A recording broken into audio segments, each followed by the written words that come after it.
Hello नमस्कार दोस्तों, स्वागत है आप सभी का हमारे YouTube चैनल गुंजन गुरुजी पे। दोस्तों आज हम आप लोगों के लिए जीके जीएस के टॉप 25 अति महत्वपूर्ण प्रश्न के बारे में इस वीडियो में बताएंगे, इसलिए आप वीडियो के अंत तक बने रहिएगा। तो इस वीडियो में आपको किस तरीके के प्रश्न के बारे में बताएंगे दोस्तों, देखिए जैसे दिया गया दोस्तों, कह रहा है कि नमक का साधारण फॉर्मूला क्या है, और यहाँ पर 4 ऑप्शन है दोस्तों। इन चारों ऑप्शन में से कौन सा होगा, तो जरूर आप अपने से प्रयास करते हुए चलेंगे दोस्तों और बताएंगे कितने प्रश्न आपके सही हुए हैं। एक टेस्ट के तौर पर देंगे दोस्तों, और ये सारे प्रश्न जितने भी प्रश्न हैं दोस्तों आपके पिछले एग्जाम में दोस्तों, प्रीवियस पेपर के दोस्तों, जो गत वर्ष यानी पिछले जो पूछे गए दोस्तों, अब बार बार रिपीट किए दोस्तों, अलग अलग शिफ्ट में अलग अलग एग्जामों में उस तरीके के प्रश्न इस वीडियो में शामिल किए गए हैं। टॉप 25 प्रश्न है, अंत तक बने रहेंगे और जरूर कमेंट करके बताएं कितने प्रश्न आपने सही किया है। और इन सभी क्वेश्चनों का पीडीएफ आप टेलीग्राम पे ले सकते हैं, लिंक वीडियो के डिस्क्रिप्शन में दिया है। विदाउट आंसर के लिए आपको यहां पर देखना ही पड़ेगा, वहां पर आंसर नहीं मिल सकता है। तो देखिए यहां पर दिया गया दोस्तों हम लोगों के सामने, करा कि नमक का साधारण फार्मूला क्या है। तो यहां पर बताना है दोस्तों, यानी कि नमक का साधारण फार्मूला कौन सा हो जाएगा, तो जानते हैं कि NaCl, यानी इस प्रश्न का आंसर ऑप्शन नंबर आपका डी क्या हो जाएगा दोस्तों, सही हो जाएगा। कि नमक का सूत्र क्या होता है, तो आप जानते हैं दोस्तों कि क्या होता है हम लोगों के सामने, NaCl होता है। यहाँ पर बड़ी में लिखा गया है तो कोई दिक्कत नहीं, इस प्रश्न का आंसर हम सुधार के भी बता दिए कि NaCl होता है नमक का फॉर्मूला। कई बार एग्जाम में पूछा गया है असाधारण क्लोराइड। तो अगला प्रश्न के दूसरा नंबर क्वेश्चन दिया दोस्तों हम लोगों के सामने, करा कि जल्लीकट्टू महोत्सव किस राज्य में मनाया जाता है। यानी जल्लीकट्टू जो है दोस्तों महोत्सव किस राज्य में मनाया जाता है, तो याद रखिएगा दोस्तों कि तमिलनाडु में मनाया जाता है जल्लीकट्टू महोत्सव, यानी ऑप्शन नंबर आपका सी इस प्रश्न का आंसर होगा। अगला प्रश्न है दोस्तों हम लोगों के सामने कि किस व्यक्ति ने गांधी जी के नमक सत्याग्रह की तुलना नेपोलियन की पेरिस यात्रा से की थी। आखिर किसने गांधी जी का नमक यात्रा दोस्तों, यानी नमक का जो सत्याग्रह उसका नेपोलियन का पेरिस यात्रा से किया था, तो याद रखिएगा दोस्तों सुभाष चंद्र बोस ने। यानी इस प्रश्न का आंसर ऑप्शन नंबर बी क्या होगा दोस्तों, सही होगा कि सुभाष चंद्र बोस ने ही है हम लोगों का नमक सत्याग्रह की तुलना जो है नेपोलियन के पेरिस यात्रा से किया था। अगला प्रश्न यह दोस्तों, जैसे आपके सामने आ रहा अपने से प्रयास करेंगे, करा कि भारत के किस नदी वृहद गंगा कहा जाता है। यानी भारत की किस नदी को दोस्तों वृहद गंगा कहा जाता है, तो याद रखिएगा गोदावरी को जो है दोस्तों हम लोगों का वृहद गंगा कहा जाता है। यानी इस प्रश्न का आंसर ऑप्शन नंबर आपका डी क्या हो जाएगा दोस्तों, सही हो जाएगा। अगला प्रश्न की दोस्तों हम लोगों के सामने दिया है, करा कि राष्ट्रपति के कार्यकाल रिक्त को कितने महीनों के भीतर भरा जाना चाहिए। तो जो राष्ट्रपति का कार्यकाल होता है दोस्तों उसको कितने महीनों के भीतर हम लोगों का भरा जाना चाहिए, तो 6 महीने के भीतर आपका क्या हो सकता है दोस्तों, भरा जा सकता है। देखिए 1-2 प्रश्न मिस्टेक हो सकता है, किसी का आंसर गलती हो सकता है, तो इसमें आप कमेंट भी कर सकते हैं कि सर इस प्रश्न का आंसर आपने ये कह दिया, क्योंकि देखिए टाइपिंग में इशू हो जाता है, इधर उधर हो सकता है, लेकिन 1-2 क्वेश्चन सभी क्वेश्चन गलती नहीं हो सकता है। तो यहां पर ध्यान दोस्तों कह रहा है कि राष्ट्रपति के कार्यकाल रिक्त में कितने महीने के भीतर होना चाहिए, तो 6 महीने के भीतर हम लोगों का होना चाहिए। तो इस प्रश्न का आंसर बी सही होगा। अगला प्रश्न यह दोस्तों कह रहा है कि वीर भूमि किसका समाधि स्थल है। तो याद रखिएगा दोस्तों वीर भूमि जो है राजीव गांधी का समाधि स्थल है। यानी इस प्रश्न का आंसर ऑप्शन नंबर डी सही होगा दोस्तों। वीर भूमि किसका समाधि स्थल है, तो राजीव गांधी का है, यानी ऑप्शन नंबर आपका डी इस प्रश्न का आंसर होगा। अगला प्रश्न यह दोस्तों कह रहा है कि कर्जन ने भारत का विभाजन कब किया था। तो आप जानते हैं दोस्तों कि लॉर्ड कर्जन ने जो है भारत का विभाजन यानी बंगाल उसने विभाजन किया था दोस्तों। तो याद रखिएगा उसने कब किया था दोस्तों, तो 1905 ईस्वी में बंगाल का विभाजन किया था और बंगाल को 2 भागों में उसने बांट दिया था। किसने, लॉर्ड कर्जन ने। कब बांटा है, 1905 ईस्वी में। अगला प्रश्न यह दोस्तों कह रहा है कि मसालों की रानी किसे कहा जाता है। तो मसालों की रानी इलायची को कहा जाता है, यानी इस प्रश्न का आंसर ऑप्शन नंबर सी सही हो जाएगा दोस्तों, कि मसालों की रानी जो है इलायची को कहा जाता है।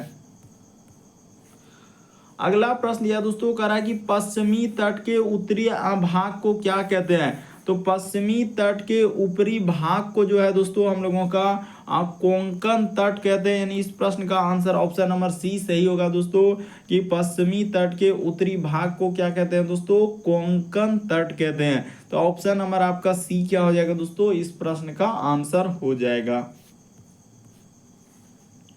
अगला प्रश्न दिया है दोस्तों कि किस देश को, यहाँ पर क्या लिखा है दोस्तों, कि किस देश को वनों का देश कहा जाता है। आखिर ऐसा कौन सा देश है दोस्तों जिसे वनों का देश कहा जाता है। तो कांगो जो है दोस्तों, कांगो देशों को ही वनों का देश कहा जाता है, यानी इस प्रश्न का आंसर ऑप्शन नंबर आपका डी क्या हो जाएगा दोस्तों, सही हो जाएगा। अगला प्रश्न यह दोस्तों कह रहा है कि आधुनिक ओलंपिक खेलों का कह रहा है कि प्रथम आयोजन कब हुआ था। तो आधुनिक ओलंपिक खेलों का जो आयोजन है दोस्तों वह कब हुआ है। तो 1896 ईस्वी में आधुनिक ओलंपिक खेलों का आयोजन किया गया। ऑप्शन नंबर आपका बी इस प्रश्न का आंसर हो जाएगा।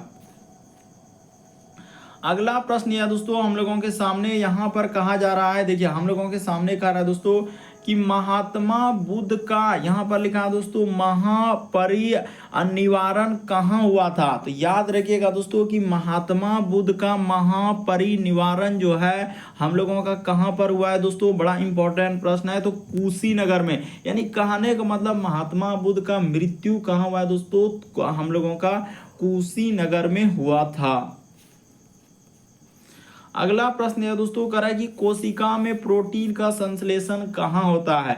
तो याद रखिएगा दोस्तों कि कोशिका में प्रोटीन का संश्लेषण राइबोसोम में होता है, यानी इस प्रश्न का आंसर ऑप्शन नंबर बी सही हो जाएगा दोस्तों, कि आँखी कोशिका में प्रोटीन का संश्लेषण जो है राइबोसोम में होता है। अगला प्रश्न यह दोस्तों कह रहा है कि चंदावर का युद्ध किसके मध्य हुआ है। तो याद रखिएगा दोस्तों कि चंदावर का युद्ध जो है हम लोगों के सामने जयचंद और मोहम्मद गौरी के बीच हुआ है दोस्तों। इस प्रश्न का आंसर ए सही होगा, कि चंदावर का युद्ध जो है किनके बीच हुआ है। तो जयचंद और मोहम्मद गौरी के बीच हुआ है।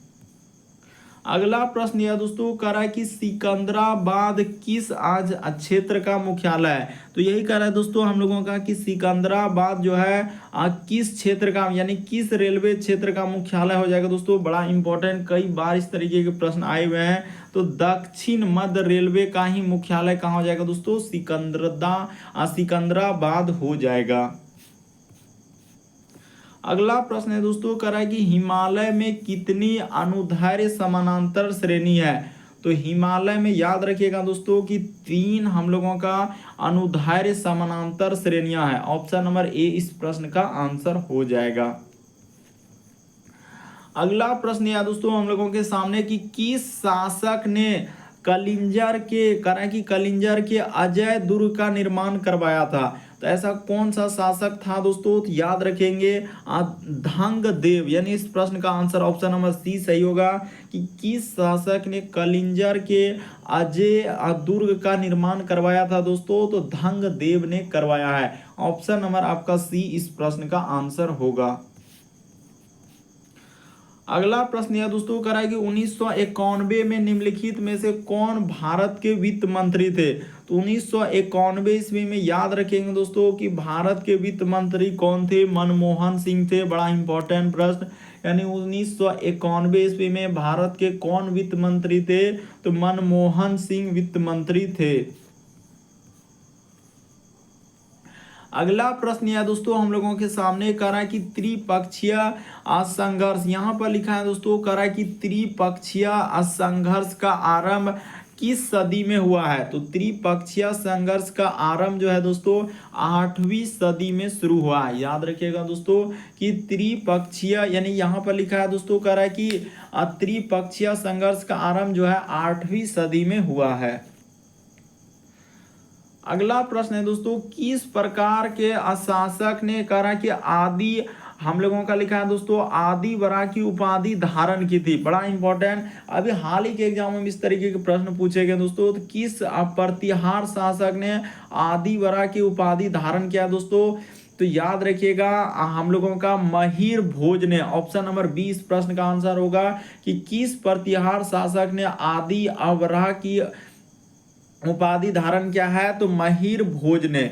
अगला प्रश्न ये दोस्तों करा कि सैन वंश के संस्थापक कौन है? तो याद रखेंगे दोस्तों कि सैन वंश के संस्थापक सामंत सैन हो जाएंगे। ऑप्शन नंबर आपका बी इस प्रश्न का आंसर होगा दोस्तों कि किस हम लोगों का वंश का शासक हम लोगों यानी कि किस वंश करा कि सैन वंश के संस्थापक कौन हो जाएंगे? तो सामंत सैन हो जाएंगे। अगला है कि रिवॉल्वर का आविष्कार किसने किया है? तो याद रखिएगा दोस्तों रिवॉल्वर का आविष्कार जो है सैमुअल कोल्ट ने किया है। यानी इस प्रश्न का आंसर ऑप्शन नंबर ए सही हो जाएगा कि रिवॉल्वर का आविष्कार जो है हम लोगों का हो जाएगा दोस्तों, यानी सैमुअल कोल्ट ने किया है रिवॉल्वर का आविष्कार। अगला प्रश्न है दोस्तों करा कि सबसे अच्छी क्वालिटी का कोयला कौन सा है? तो सबसे अच्छी क्वालिटी का कोयला एंथ्रासाइड है दोस्तों, यानी सबसे अच्छा क्वालिटी का कोयला कौन सा हो जाएगा दोस्तों? एंथ्रासाइट हो जाएगा।